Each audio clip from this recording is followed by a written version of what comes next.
तो जैसा कि पिछले एपिसोड में हमने देखा था कि जो एकेडमिक फेडरेशन वाले थे अब ये पस्त हो चुके थे ओरिजिन रिवर्सन के साथ, और यहाँ के जो सबसे टॉप लेवल के बंदे थे, बोल सकते हो एकेडमिक फेडरेशन के लीडर यानी कि हेवनली एम्परर जियांग, उन्होंने अब युद्ध घोषित कर दिया था ओरिजिन रिवर्सन इंस्टीट्यूट के ऊपर। अब आगे तो गाइस बीच में थोड़ी वीडियो कहीं और डिस्टर्ब होगी, अभी नहीं मतलब 3-4 दिन बाद, क्योंकि मुझे ट्रैवल करना है बैंगलोर। क्लाइंट लोकेशन पे मैं जा रहा हूँ और वहाँ 3 महीने रहूँगा, तो वहाँ पे फिर मुझे ऐसा सिंगल रूम ढूंढना, थोड़ी ये सब चीज़ें हैं, और आपको पता है बैंगलोर थोड़ा महंगा भी है, तो जैसा भी रहेगा मैं अपडेट कर दूंगा आपको। खैर आगे बढ़ते हैं। तो हमें एक अलग ही इंकी लिक्विड वाला स्पेस दिखाया जाता है। यहाँ पर जो वाटर था ना उससे भी एक फियर फील किया जा सकता था, और इस स्पेस में ना ब्लैक मिस्ट जो मतलब काले रंग का धुंध छा रहा, वाटर सरफेस पे भी धीरे धीरे तैर रहा। गहराइयों में हमें 4 ब्लैक लोटसेस दिखते जहाँ पर मानो 4 लोग प्रकट होते, और इनमें से एक कहता है एम्प्टीनेस, तुम्हारे इस कांड की वजह से काफी डिस्टरबेंस आ चुका है। इन्हें देख करके एम्प्टीनेस कहते हैं वाइपर हेवनली एम्परर, इतने भी जहरीले शब्द बोलने की जरूरत नहीं है। आपको भी पता है कि डिवाइन फ्रूट लेकर आना एकेडमिक फेडरेशन के नाक के नीचे से आसान बात नहीं है। मैंने कितने सारे ट्रम्प कार्ड यूज करने पड़े, तो ऑब्वियसली एकेडमिक फेडरेशन वाले लेकिन हमें छोड़ेंगे नहीं, इस बार वो एक्शन लेंगे। अब एक और हेवनली एम्परर थे गू हेवनली एम्परर, वो भी बोलते हैं कि हाँ तुमने डिवाइन फ्रूट ले लिया, अच्छा है, तो फालतू चीजों में बहस करने की जरूरत नहीं। लेकिन तभी एक आवाज आती जिसे सुन करके ना ये तीनों शांत हो जाते। तो सबसे सेंटर वाला जो ब्लैक लोटस था ना बैठने की जगह, वहां पर कोई बंदा नहीं, बस एक मास्क जैसा कुछ पहले दिखता, व्हाइट फ्लेम्स चल रहे थे उस मास्क पे, और देखो मास्क जहां पर थर्ड आई आएगी ना वहां पर मास्क में क्रैक था, और वहां पर हमें एक मिस्टीरियस फ्रूट दिख रहा था। मतलब ये बंदा जो भी है ना ये डिवाइन फ्रूट लेवल का बंदा है, और मजाक नहीं, ये ओरिजिन रिवर्सन इंस्टीट्यूट का लीडर है हेवनली एम्परर यिन। और तुरंत ये कहते हैं जो हेवनली एम्परर यिन थे कि डिवाइन फ्रूट को बाहर निकालो, और एम्प्टीनेस तुरंत ही अपने पॉकेट स्फीयर को खोलता है और वो उस डिवाइन फ्रूट निकालता है। और ये जो डिवाइन फ्रूट था ना इसे ये वो मिस्टीरियस ब्लैक कॉफिन पर यूज करता, ब्लैक कॉफिन से बहुत सारे पैटर्न बनते, और इस समय चारों हेवनली एम्परर ये जो घटना हो रही थी क्योंकि ब्लैक कॉफिन रेजिस्ट भी कर रहा था इस ऑरा को, तो उसे देख रहे थे। हेवनली एम्परर यिन कहते हैं कि डिवाइन फ्रूट तो हमें मिल गया लेकिन एकेडमिक फेडरेशन अब कुछ करेगा, और जितना मैं जानता हूँ हेवनली एम्परर जियांग को वो अब हमें मतलब कैसे भी परास्त करना चाहेंगे, चैलेंज करेंगे। वाइपर हेवनली एम्परर कहता है कि उन्हें ऐसा लगता है हम शैडो वर्ल्ड के साथ अपनी संख्या बढ़ा सकते हैं। एम्प्टीनेस इस दौरान कहता है कि उन लोगों को कुछ पता भी है सेक्रेट वर्ल्ड रेजोनेंस एक्ट क्या है, क्या लेगेसी है, बस बोलते हैं कि हमारा उस पर अधिकार है क्योंकि हम अच्छे लोग हैं। यिन जो थे हेवनली एम्परर यिन, वो कहते हैं कुछ भी हो हमें अपने को तैयार करना पड़ेगा एकेडमिक फेडरेशन के लिए। इस दौरान एम्प्टीनेस कहता है वो सब तो ठीक है, मुझे वहां पर जेनेसिस सीड मिली थी, बेसिकली वो एक यंग गर्ल है भी, और लाइट रेजोनेंसेस है उसके पास, हम उसका भी सैक्रिफाइस यूज कर सकते हैं। इस दौरान ये ना मतलब अपनी ऑरा यूज करता है, एक मिरर सा बना देता है जहां पर ये जियांग किंग को दिखाता है। बाकी जो गू एम्परर और वाइपर एम्परर थे वो ज्यादा रिएक्ट नहीं करते, ठीक है, लेकिन जो यिन एम्परर थे ना वो देखते हैं जेनेसिस सीड, ठीक है, एकेडमिक फेडरेशन से बचते बचाते हमें उस लड़की को कैप्चर करना पड़ेगा। इस दौरान एम्प्टीनेस कहते हैं एब्सोल्यूट रेजोनेंस सीड भी दिखने को मिला है, और ये लीलू का चेहरा दिखाते हैं फिर, और बोलते इन दोनों ने बहुत इन्हें परेशान किया जब मैं डिवाइन फ्रूट लेने की कोशिश कर रहा था। एम्परर यिन कहते हैं कोई ना, उसका एब्सोल्यूट रेजोनेंस सीड ज्यादा आगे नहीं बढ़ पाए क्योंकि उसके पास रेजोनेंस गोल्डन पिल नहीं है। उसके साथ कांटेक्ट बनाऊं, अगर वो ओरिजिन रिवर्सन ज्वाइन करना चाहता है तो फिर हम कुछ कर सकते हैं, नहीं तो अगर नहीं तो उसे खत्म कर देंगे। एब्सोल्यूट रेजोनेंस सीड बच्चों का काम नहीं है, चींटियों का काम नहीं है। अब इसके बाद इनके मास्क में से ना कुछ ऑरा निकलती है मोतियों के समान, सब में काफी ज्यादा करप्शन था, बोल सकते हो इसे डेविल करप्शन सीड्स। ये बोलते हैं हमें एक सुटेबल कैंडिडेट ढूंढना पड़ेगा इनके लिए भी। उम्मीद है ये वाली बैच अच्छी होगी क्योंकि इसमें साथ कोई लास्ट सर्वाइव किया था। इस दौरान स्पेस खुलता है और यहाँ पर 6 लोग प्रकट होते और इनके बारे में बताया जाता है। हेवनली एम्परर यिन बोलते हैं कि ये 13 अदर किंग्स ने इन सभी को चूज किया, इन 6 को। तो इनका ये बात चल रहा था। एम्प्टीनेस बोलते हैं मैं भी किसी को रिकमेंड करना चाहूँ। अब ये किसको रिकमेंड करते हैं और आपने यूज करते हैं, और एक बंदा यहाँ पर प्रकट हो जाता है जो कि इन्हें बोलता है थैंक यू माय लॉर्ड कि आपने मेरी बॉडी फिर से बना दी। ये कोई और नहीं शेन जिंगजायो था। और एम्प्टीनेस कहते हैं कि तुम्हें वैसे तो मार दिया था लीलू और जियांग किंग ने, तुम्हारे जैसे बंदे को मैं लूज नहीं कर सकता। अगर तुम सक्सेसफुली रिफाइन कर लेते हो डेविल करप्शन सीड को तो तुम बदला ले पाओगे। शेन इस दौरान स्माइल करता है। अब शेन की नजरें ना बाकी लोगों पर जाती, खास करके एक लड़की पर। उसकी बॉडी थोड़ी स्नेक के स्केल्स के समान दिख रही, सॉफ्ट आर्मर इसने पहने, मतलब एन्चांटिंग ब्यूटी कह सकते हो तुम। हाथ में वही एक्वामारिन पाइथन स्टाफ था। इस दौरान ये लड़की पूछती है कि तुम्हें मार दिया था लीलो ने। अब शेन पूछता है तुम जानती हो क्या उसे, क्या तुम्हारी भी कुछ दुश्मनी है क्या उससे, तो फिर हम फ्यूचर में उसे मार सकते हैं। बट ये लड़की सोचती है, कहती है स्माइल करके ठीक है मिल के मारेंगे। फिलहाल इधर लीलू जियांग किंग वगैरह अपने कल्टीवेशन में बैठे हुए थे, और इस बार का कल्टीवेशन काफी लंबा चलता है इनका, क्योंकि एनर्जी भी देखो यार डिवाइन फ्रूट का था, इतना जल्दी उसे एब्सॉर्ब नहीं किया जा सकता। समय निकलते जाता है और अब इस दौरान डीवू मिंगजुआन, शेंकियावेर इन लोगों का कल्टीवेशन थोड़ा पहले खत्म हो चुका था। आखिरी में लीलू, जियांग किंगे और लू किंगेर बसते। अब जैसे जैसे एक साल बीत जाता है ना, तो लू किंगेर का भी फाइनली कल्टीवेशन पूरा हो चुका था। दो लोग स्पेस के बाहर से इन पर नजर बना के थे। एक थे प्रिंसिपल वांग जुआनजिन और दूसरे जो थे ना एक मिडिल एज मैन थे गोल्डन ड्रैगन रोब्स में, और ये थे माउंटेन लॉर्ड लू, यानी लू किंगेर के पिताजी। वांग जुआनजिन कहते हैं कि माउंटेन लॉर्ड अब लू किंगेर का कल्टीवेशन पूरा होने वाला है। अब देखो वैसे तो कल्टीवेशन के मामले में वांग जुआनजिन ऊपर है, लेकिन जो माउंटेन लॉर्ड लू है ना, वो भाई एक बड़ी फैमिली से, नाम है इनका लू सुई, और ये peak dual crown king expert है। और लू सुई थैंक्स बोलते हैं इस दौरान वांग जुआनजिन को कि आप लोगों की वजह से मेरे बेटी को भी कुछ फेवर मिला। हालांकि फिर ये बोलते हैं कि हेवनली एम्परर लू ने भी तो हमारी मदद की थी और ये लोग हमारे फ्यूचर में काम ही आएंगे सैडो वर्ल्ड से लड़ने में, तो कोई थैंक्स वैंक्स की जरूरत नहीं है वैसे। अब देखो कि जितनी भी हेवनली एम्परर का खानदान है ना, उसमें सबसे स्ट्रॉन्गेस्ट जो खानदान है वो इन्हीं का है। वो बस ये कमजोर पड़ते हैं तो एकेडमिक फेडरेशन से और ओरिजिन रिवर्सन से, क्योंकि देखो इनके खानदान में 3 हेवनली एम्परर है। तो फिलहाल इनका अपना डिस्कशन चलता है और इनके पास देखो पूरा इन्फॉर्मेशन रहता है, क्योंकि आपको पता है गोल्डन ड्रैगन माउंटेन के पास कौन सा इन्फॉर्मेशन नहीं होता है। नॉर्मली ये न्यूट्रल रहते हैं अगर ये इनसे ओरिजिन रिवर्सन से बैटल होता है, लेकिन क्योंकि इनकी बेटी यहाँ पर इन्वॉल्व थी और वो लोग अटैक कर रहे थे, इसलिए ये लोग यहाँ पर बीच में कूदे थे। अब इनकी बातें चल रही थी, तभी ये पूछते हैं कि वो बंदा लीलू है ना, bloodline of family emperor Li का। वांग जुआनजिन हाँ में सलाते और फिर लू सुई धीरे से कहता है यार मतलब खानदान ली और खानदान लू का ब्लड लाइन शायद कभी साथ में नहीं जुड़ पाएगा। वांग जुआनजिन भी समझ रहे हैं, अब इतना तो उनको भी पता था कि लू किंगेर के अंदर फीलिंग है लीलू के लिए, बट लीलू की भाई शादी हो चुकी है एक तरह से जियांग किंग के साथ। अब इन्हें समझ में आता है और पुराने दिन याद करते कि ली टाइक्सवान भी वैसा ही बंदा था जैसे इनकी बंदी यू होंगजी उस समय ली टाइक्सवान को पसंद करती थी, लेकिन फिर उनका रिलेशन हो नहीं सका क्योंकि टांटाइलन थी पहले से। तो फिर यू होंगजी हालांकि फिर बाद में शांत हो गई थी और लू सुई ने मना करके उनसे शादी कर लिया, और अब वो मतलब ली टाइक्सवान के लिए वैसा कोई इमोशन नहीं रखती है। इस दौरान ये जो वॉइड में थे ना, वहां पर भी आइस क्रिस्टल्स बनने लगते हैं। बेसिकली लू किंगेर अब अपने कल्टीवेशन से जाग रही थी और चारों तरफ ना वो कोल्ड एयर ऑफ ऑरा फैलता है, मानो ये बंदी भगवान हो बर्फ की। जहां भी चलती है ना स्पेस में, वहां नीचे बर्फ जम जाता था। बाल भी काफी लंबे हो चुके थे और आइसी ब्लू कलर के हो चुके थे, आंखें भी एकदम ब्लूइश कलर की दिख रही थी, स्किन तो पहले से भी ज्यादा स्मूथ हो चुका था।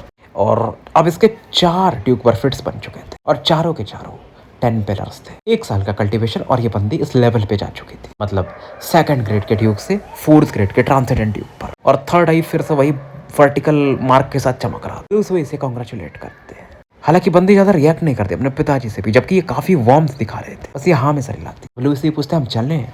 लू किंगेर रेस्टोरेंट थोड़ा समय के लिए रुकती है, हालांकि पीछे पलट के नहीं देखती है। लीलू जो कि कल्टीवेशन में शांति से बैठा था, वो भी थोड़ा सा ट्रेम्बल करता है, उसे फील होता है ऐसा कुछ।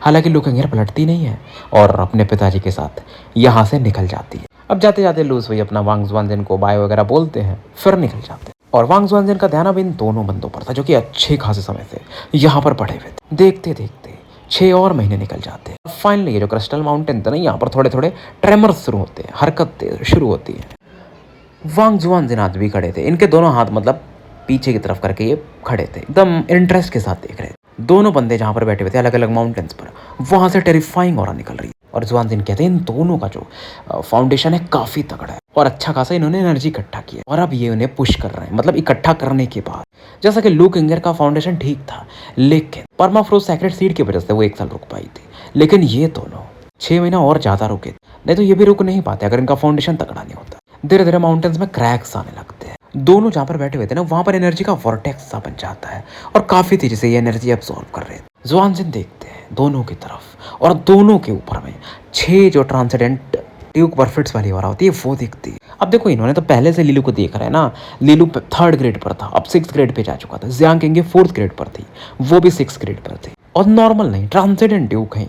अब दोनों इस दौरान एक दूसरे की तरफ से अब ये ना मतलब अपना एक साम्राज्य बना सकते हैं। हेवनली एम्परर ली में भी और अच्छा कारनामा कर सकते हैं। लीलू फिलहाल अपने वो पुराने दिन याद करता है, फिर इमोशंस को शांत करता है। अब इसका जो divine fruit crystal energy absorb करने के बाद काफी ज्यादा रेजोनेंसेस भी टेम्पर हो चुके थे। अब अपने माइंड को अपने चारों पैलेसेस की तरफ ये भेजता है, चारों रेजोनेंसेस पर फोकस करता है।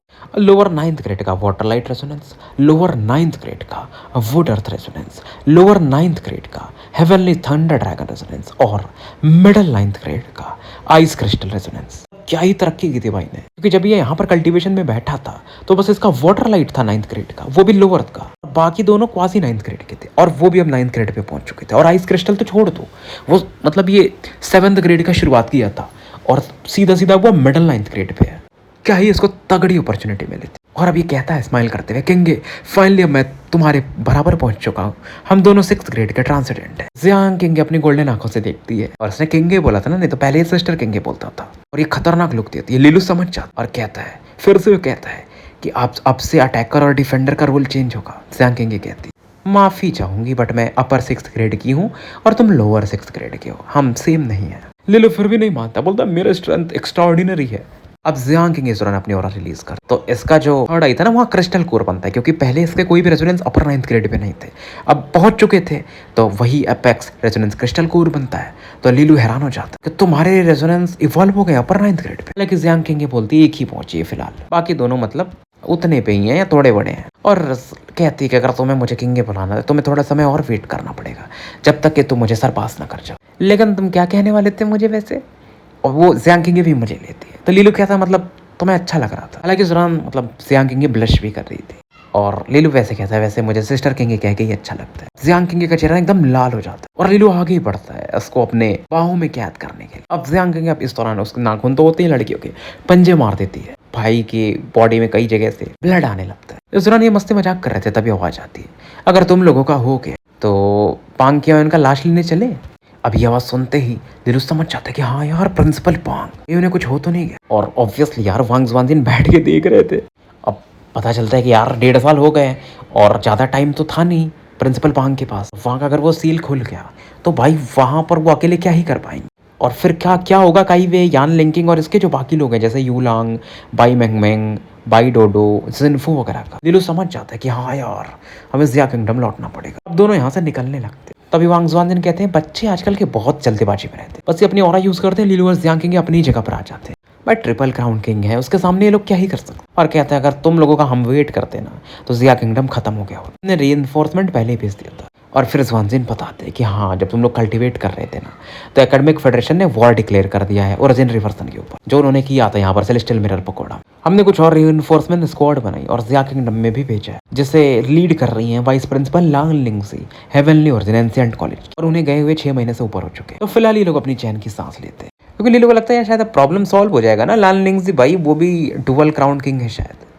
और अगर वो और प्रिंसिपल पांग मिल जाते हैं तो आराम से कैडेवेरस किंग और इचियान किंग को संभाल ही सकते। पर तभी वांग ज़ुआनजिन कहते हैं तुम्हें जैसा लग रहा है जिया किंगडम में मैटर काफी बड़ा है। अब लिलू को समझ में नहीं था मतलब क्या है, ऐसा क्या है कि लान लिंगजिम और प्रिंसिपल पांग मिलकर भी नहीं खत्म कर सकते। तो ज़ुआनजिन बोलते तुम्हें पता है कि कैडेवेरस किंग और इचियान किंग के पीछे कौन है। अब दिलू वगैरह के पास ऐसा इन्फॉर्मेशन तो नहीं था, बस इतना डाउट तो था कि इन दोनों के पीछे कोई और बड़ा किंग होगा, और ये नाम लेते हैं 8 हेडेड अदर डोमिनियन। नाम है सैटरनाइन हाइड्रा डेविल किंग। अब डेविल किंग कहने का मतलब ही सीधा सीधा है भाई पीक ट्रिपल क्राउन किंग का बंदा। वो 100 साल पहले इस लेवल पे था, अब वो अगर पीछे सपोर्ट कर रहा वो आएगा बैटल में तो समझ लो कितना पावरफुल होगा। शायद वो हेवनली एम्परर लेवल पे होगा।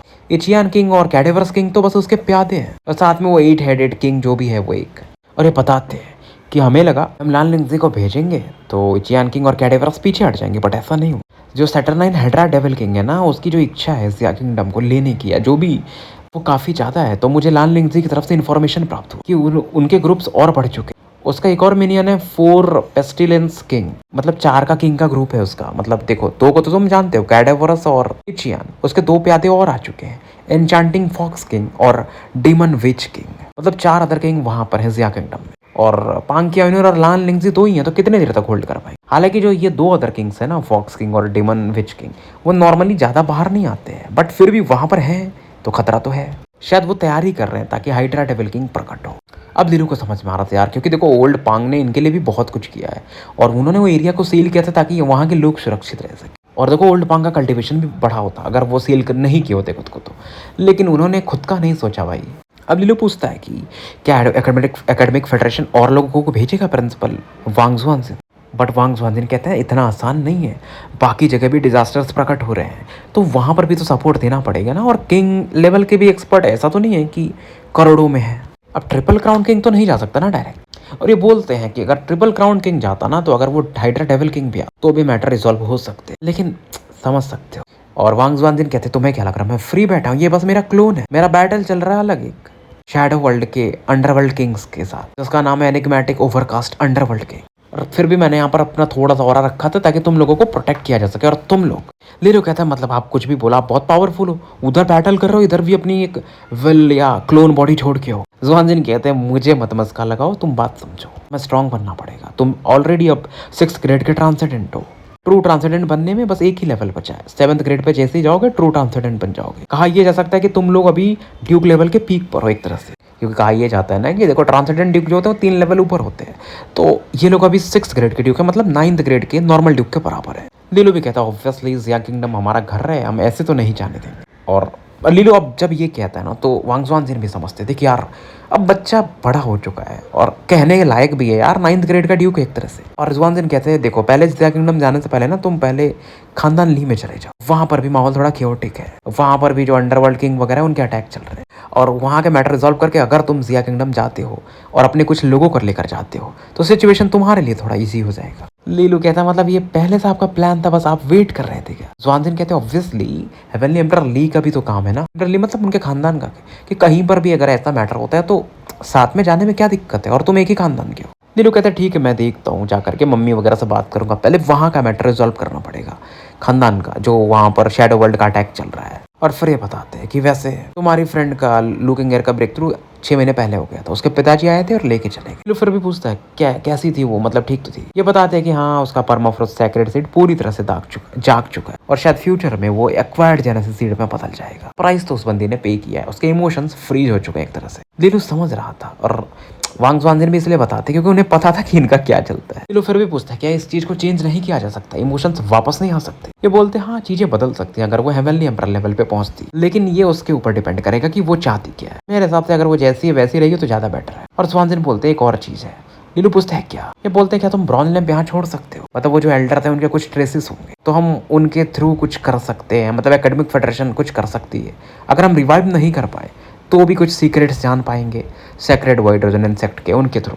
अब लीलू भी सोचता है देखो यार अब ये लोग तो वैसे भी बड़े लोग हैं तो फिर ये इन्हें दे देता है। जुआनजिन भी से थैंक्स बोलता है और लीलू बोलता है थैंक्स वैंक्स मत बोलिए, अगर आपको लगता है कि मैंने अच्छा काम किया तो कुछ दीजिए मुझे। जुआनजिन बोलते यार ये, फिर बोलते चाहिए क्या तुम? लीलू पूछता कोई ट्रांसेंडेंट आर्ट है जो क्रिस्टल रेजोनेंस के लिए सही होगा? तो वो बोलते नहीं। फिर लीलू पूछता कोई अपर 9th ग्रेड का स्पिरिचुअल लिक्विड वगैरह मिल सकता है? तो मुझे 2 चाहिए होंगे। वांग जुआनजिन फिर भी कुछ नहीं बोलते। अब लीलू बोलता है कुछ वेपन मिल सकता है जो किंग लेवल के एक्सपर्ट यूज करते हैं? जुआनजिन का जवाब आता है नहीं। अब लीलू फिर से कुछ बोलने ही वाला था तभी स्पेस खुलता है और लीलू के आसपास का मानो स्पेस बदलने लगता है और लीलू वगैरह फिलहाल जो ट्रांसपोर्टेशन फॉर्मेशन था ना वहां पर आ चुके थे, मतलब सेलेस्टियल मिरर सिटी के अंदर। और जुआनजिन की आवाज आती है यहाँ से जाओगे तो हेवनली ओरिजिन एंसेंट कॉलेज पहुंचोगे, वहां से तुम फिर निकल सकते हो अपने खानदान के लिए। तभी पीछे से एक चीज और ऐसा क्रिस्टल के रूप में आता है, लीलू से पकड़ लेती और आवाज आती है ये जो ड्यूक आर्ट है ना ये सेक्रेड वाइड रेजोनेंस सेक्ट का है, जैसे कि लेजेंडरी सेक्ट मास्टर ने खुद कल्टीवेट किया और तुम्हारे पास क्रिस्टल रेजोनेंस है तो ये तुम्हारे लिए सही रहेगा और ये मेरा तुम्हें गिफ्ट है। लीलू इसको अपने माइंड में एंटर करवाते हैं इन्फॉर्मेशन को। तो ये था अपर डेस्टिनी ग्रेड का ड्यूक आर्ट, क्रिस्टल पैरागॉन नाम। लीलू काफी खुश होता है यार क्योंकि देखो ट्रांसेंडेंटल ड्यूक आर्ट मिलना इतना भी आसान नहीं है, लेकिन ये अगर अपर डेस्टिनी ग्रेड का है तो मजाक तो है नहीं। और क्रिस्टल रेजोनेंस इसका सबसे तगड़ा था अभी मिडल 9th ग्रेड का, तो वो ज्यादा सही काम करेगा। काफी खुश होता है लीलू और थैंक्स बोलता है प्रिंसिपल वांग को। ज्यादा नहीं सोचता है जियांग किंग और ये टेलीपोर्टेशन जो फॉर्मेशन था ट्रांसपोर्टेशन उसमें बैठ के मतलब निकल जाते हैं। अब थोड़े समय में ना ये देखो हेवनली ओरिजिन एंसेंट कॉलेज पहुंच चुके थे और जब ये यहाँ पर प्रकट होते हैं ना तो बहुत सारे लोग इनका तारीफ मतलब तालियां वालियां बजाते हैं, काफी खुश होते हैं और इनके नाम के जय जयकार चल रहे थे एक तरह से। वाइस प्रिंसिपल किंग मान जो थे वो भी यहाँ पर प्रेजेंट थे या थी, मुझे नहीं पता ये लेडीज थी या क्या। फिर वो बताती है कि देखो सेलेस्टियल मिरर पगोडा में जो तुम्हारा कारनामा था तुम लोगों का वो हर एक एकेडमिक फेडरेशन के कॉलेज तक पहुंच चुका है। अब लीलू भी ज़्यादा देखो समय वेस्ट नहीं करना चाहता तो वो सीधा पूछता है कि वाइस प्रिंसिपल आपको पता है कि जो 2 एल्डर्स मेरे साथ आए थे क्या वो अभी भी कॉलेज में है? वो बेसिकली ऑक्स बायो और ली रॉयन के बारे में पूछ रहा क्योंकि वही इनको लेकर आए थे। वाइस प्रिंसिपल बताती है कि 6 महीने पहले वो लोग चले गए क्योंकि खानदान ली से कुछ संदेश आया हुआ था। क्योंकि देखो भाई तुम बहुत लंबे समय से कल्टीवेशन में थे, क्योंकि देखो सेलेस्टियल मिरर पगोडा में ना लीलू को 2 साल हो चुके थे पूरा जब ये वो ट्रायल्स वायल्स शुरू हुए थे। तो हालांकि ये बताती हैं कि जब वो जाने से पहले उनका ये मैसेज था कि अगर तुम लोग बाहर आओ तो उनका वेट करना, मतलब उनको मैसेज भेज सकते हो, टेक्निक होगा ये सीक्रेट कुछ, तो वो लोग आएंगे तुम्हें लेने के लिए। बट मुझे नहीं लगता है कि ये खुद स्माइल करके बोलते कि तुम्हें अब उनके प्रोटेक्शन की जरूरत है। अब ये सिंगल क्राउन किंग थी, तो लीलू वगैरह के पावर को तो ये सेंस कर ही सकती थी कि ऑक्स बायो बायो और ली रॉय उनसे भी ऊपर जा चुका है। लीलू भी हाँ में सर हिला और फिर भी पूछता है कि जो अदर डिजास्टर वाला प्रकोप आया हुआ है खानदान ली में, क्या आपको कुछ आइडिया है क्या?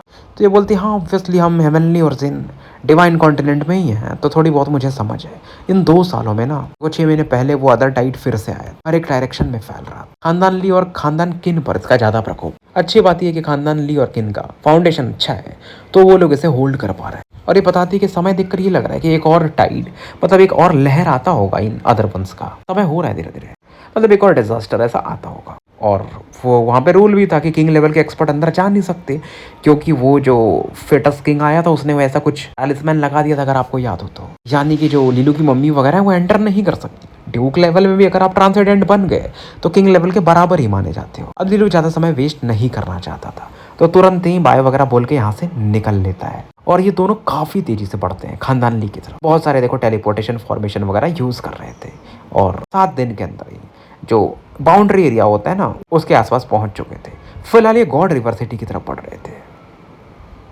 यहीं पर तो आपको पता है ना बहुत सारे फोर्सेस इकट्ठा हुए हैं गॉड रिवर सिटी में, जो कि किन फैमिली से शायद बॉर्डर पे लगता है। और टांटाइलान भी यहीं पर अच्छा खासा समय दे रही थी उस समय जब लीलू निकल रहा था। अब जैसे जैसे आगे बढ़ते ना तो सामने में देखो पहाड़ियाँ थी, तो वहां पर ना काली बारिश ये देख सकते थे, मतलब कितना ज्यादा ये करप्शन फैल रहा था। और जहां जहां से गुजरते हैं वहां पर मरने वरने के लोग ऐसा दिख रहे थे। कुछ अदर वंश भी जो मरे हुए थे राख में बदल गए थे, बट समझ में आ जाता है जितना करीब ये जाते जाते हैं ना गॉड रिवर सिटी के, उतना ज्यादा वहां पर इंटेंस फाइट इन्हें देखने को मिला था। बहुत सारे स्क्वाड्स को भी लीलू इस तरह देखता है जो खानदान ली के थे। हेवनली ड्रैगन 5 गार्जियन आर्मीज के भी लोग ऐसे कुछ दिखाई देते हैं, अलग अलग ग्रुप में ये ट्रू डेविल वगैरह को हंट कर रहे थे और थोड़ी बहुत मदद भी करते थे। इस दौरान दोनों का ध्यान ना पिच ब्लैक फॉरेस्ट जो कि सामने में जस्ट था वहां पर जाता है, जहां पर जो करप्शन था ना बहुत तगड़ा इन्हें दिखाई देता है। और करप्शन इतना तगड़ा था ये समझ जाते कि 8th ग्रेड का ट्रू डेविल तो है मिनिमम। और वहीं से ना ये लोग कुछ फैमिलियर रेजोनेंट पावर फील करते हैं। फैमिलियर मतलब कि चीर परिचित कुछ इनके पुराने लोग थे वहीं पर।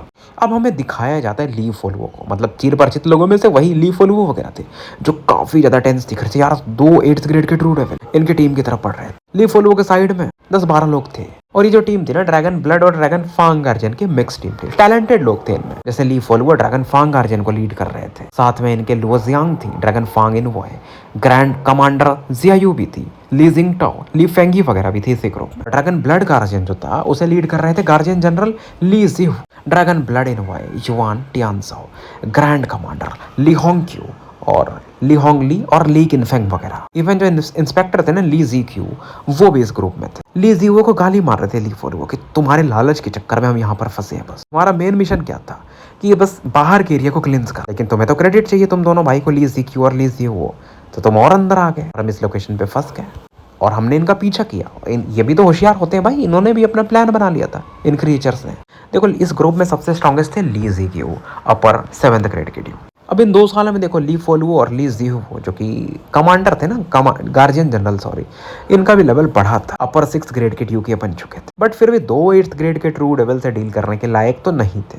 और ली जीक्यू जो था ना इस समय ठीक ठाक इंजर्ड भी हो चुका था। वो खुद भी कहता है यार मुझे थोड़ी पता था कि 2 8th ग्रेड के ट्रू डेविल एक साथ प्रकट हो जाएंगे, ये तो और गहराइयों में प्रकट होने चाहिए, लेकिन फिर भी काफी बाहर ही मिल गया। मैं बहस करके मतलब नहीं था, ली फुल को भी जानते थे। अब जो होना था फाइट करना और अंत में मर जाना अगर वैसा कुछ हुआ तो। और लुओ जियांग जियायू वगैरह पैनिक कर रहे थे, बट ये उन्हें ढांढस बता रहे थे। और फुल वो कहते हैं ली जीक्यू हम तीनों मिल करके ब्लॉक करेंगे और तुम लोग मैसेज भेज दो यहाँ से निकलने को। देखो लुओ जियांग और जियायू काफी कि गार्जियन जनरल ये क्या कर रहे हो आप। ली फोलो खून पोसते हैं उस दौरान जो उनके चेहरे पर था और कहते हैं जल्दी करो निकलो। और फिलहाल अपने 6 ड्यूक परफिट्स को रिलीज करते हैं और आगे बढ़ते हैं तो वो 8th ग्रेड के ट्रू डेविल्स को काउंटर करने के लिए। ली जीक्यू और ली जीहू का भी एक्सप्रेशन बदल चुका था, ये भी दांत पीसते हैं बट आगे बढ़ते हैं क्योंकि अब यही तीनों स्ट्रॉन्गेस्ट थे। और युआन टियानजो, ली होंगक्यू वगैरह भी अब पीछे यहाँ से निकलने को देखते, समय वेस्ट करने का टाइम नहीं। लेकिन फेंग के पास एक जेड था जैसे कि वो क्रश कर देता है ताकि इन्फॉर्मेशन एयर से ट्रैवल कर जाएगी और पावरफुल लोगों को पता चल जाएगा। माहौल काफी दर्दनाक हो चुका। दोनों ट्रू डेविल्स ने इनको घेर लिया था इन तीनों को। ली फोलुओ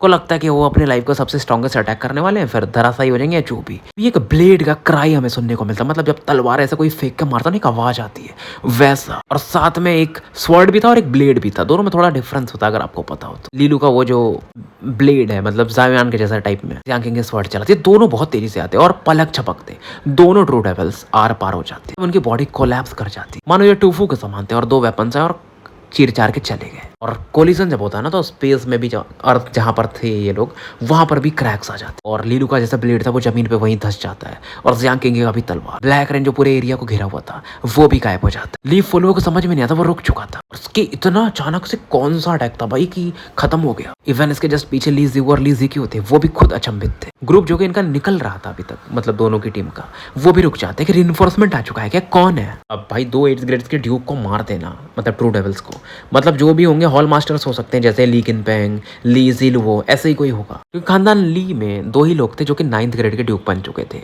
ली किनपेंग और ली ज़िलुओ। उन्होंने भी इन 2 सालों में काफी तरक्की की थी। लेकिन तभी ली फुलो बोलता है लेकिन ये जो रेजोनेंट पावर फील हो रहा है इन दोनों में से किसी का नहीं है। अब इसका ध्यान जाता है वेपन्स पर, और वेपन्स से जो हो रहा है ये फील करते हैं इवन दोनों हॉल मास्टर से भी ज्यादा प्योर और पावरफुल लगता है। ली और ली ज़ियो भी सोच रहे थे ये क्या है भाई। जब तक ये फिगर करते हैं ना एक प्रेशर इनके ऊपर भी पड़ता है। अब ली फुलो बोलता है कि मैं नहीं जानता आप लोग कौन है एस्टीम एल्डर्स, लेकिन हमें बचाने के लिए थैंक्स। हम हेवनली एम्परर ली के खानदान से हैं और हम जरूर इसका फ्यूचर में मतलब काइंडनेस चुकाएंगे। ली फुलो मतलब रेस्पेक्ट में मुंडी चुका चुके। अभी इनके बाजू में एक बंदा प्रकट होता है, ब्लेड उसके हाथ में आ जाता है। उसके बाद ली फुलो जब देखते हैं कि बंदा ब्लेड लेके मेरी तरफ क्यों पड़ रहा, थोड़ा बहुत धुंध था ना, तो लीलू की आवाज आती है, मैंने आपको डरा तो नहीं दिया। जब ये ध्यान से, क्योंकि मुंडी पहले नीचे करके था, देखता है तो बोलता है लीलू तुम। अब जब ली फुलो लीलू का नाम लेते ना तो ली ज़ियो और ली ज़िक्यू का चेहरा देखने लायक था, वो भी इस बंदे की तरफ देख। इन्हें समझ में नहीं आते हैं 2 8th ग्रेड के डेविल्स, ये बंदा कैसे मार सकता है। ऐसा लग रहा था कोई पत्ता गोभी काट रहा हो। 2 सालों में क्या ये उस लेवल पे पहुंच गया। ठीक है, लीलू 2 साल पहले भी 6th ग्रेड के ड्यूक के लगभग का टक्कर दे पा रहा था, लेकिन फुल पावर पूरे ट्रम्प कार्ड रिलीज करने के बाद यहाँ पर तो इजीली मार दिया था। और ये ट्रू डेविल्स थे जिन्हें मारना उतना भी आसान नहीं होता है क्योंकि उनका लाइफ फोर्स ज्यादा होता है। तो क्या ये 9th ग्रेड के लेवल का बंदा बन चुका है, 9th ग्रेड का ड्यूक बन चुका है। अब 9th ग्रेड का ड्यूक मतलब कि खानदान ली में लीनियज चीफ होते हैं, उनके जस्ट नीचे के बंदे। ली किनपेंग ली ज़िलुओ के बराबर के। ली किनपेंग का तो आपको पता है लीलू के बड़े ताऊ, और ली ज़िलुओ ब्लड फैमिली के, मतलब हेवनली एम्परर में जो ब्लड लाइन है, क्या है वो जो सब ब्रांच है ब्लड वाला, नाम मैं भूल चुका हूँ तो कमेंट में लिख सकते हो, जो 5 खानदान है पूरे उनके मतलब फैमिली के। और इस दौरान किनफेंग ली होंगली वगैरह का चेहरा देखने लायक था कि लीलू जब आया था यहाँ पर तो इनसे कमजोर हुआ करता था, और क्या ही समय निकला है भाई। और लीलू को देखकर ना लुओ जियांग और जियायू काफी खुश होते हैं क्योंकि लीलू को एक और टाइटल मिला था, ग्रैंड गार्जियन जनरल। 5 सब ब्रांच का मतलब गार्जियन जनरल्स के भी जो ऊपर बंदा होता है 5 का ग्रैंड गार्जियन जनरल। फेंगी काफी खुश हो जाती है। टॉबी इस दौरान स्माइल करते हैं कि हमारा थर्ड ब्रदर काफी स्ट्रॉन्ग बन चुका है, और सभी लोग यहाँ पर लीलू को ग्रीट करते हैं ग्रैंड गार्जियन जनरल बोल के। और ली फुलो भी कहते हैं thank you grand guardian general समय पर आने के लिए।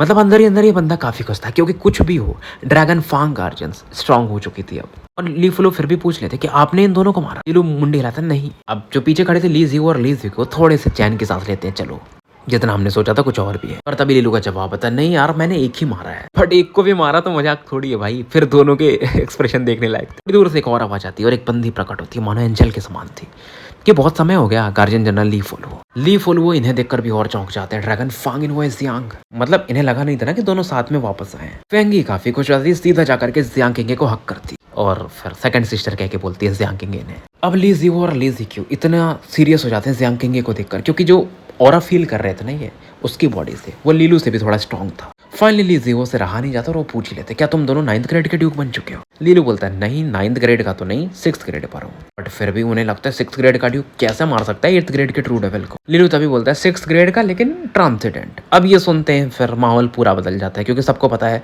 6th ग्रेड का ट्रांसेंडेंट और ज्यादा टफ होता है 9th ग्रेड के नॉर्मल ड्यूक से भी। दो भाई मतलब टांटाइलन तो है ही, और ये दोनों बंदे भी। ली ज़ियो बोलते हैं हाँ ये चीज तो काफी अच्छी है, फिर भी सुपर जीनियस कहा जा सकता है ना इन दोनों बंदों को। अब ली ज़ियो तो जानता था कि लीलू और जियांग किंग का इससे पुराना दुश्मन, कि जब ली रोयुन गई हुई थी जिया किंगडम में लीलू और जियांग किंग को बचाने के लिए, तो ली ज़िक्यू भी वहां पर था ना, और ये वहां पर स्पेस में था, फिर भी इसने मतलब जियांग किंग को बचाया नहीं था जब वो हार्ट ऑफ लाइट को अपने यूज की थी। इवन लीलू से ये टोकन भी हासिल करने को देख रहा था, हेवनली एम्परर ली वाला, और लीलू वो चीज तो भूला नहीं था। ली ज़िक्यू को पछतावा तो हो रहा था, लेकिन अब वो क्या ही करता। और इस समय ना जियांग किंग अपने कोल्ड एकदम गोल्ड आंखों से इसकी तरफ ही देख, लीलू भी जरा स्माइल करता बट अलग वे में। कहता ली ज़िक्यू तुम्हें याद है जो कुछ साल पहले तुमने कुछ किया था।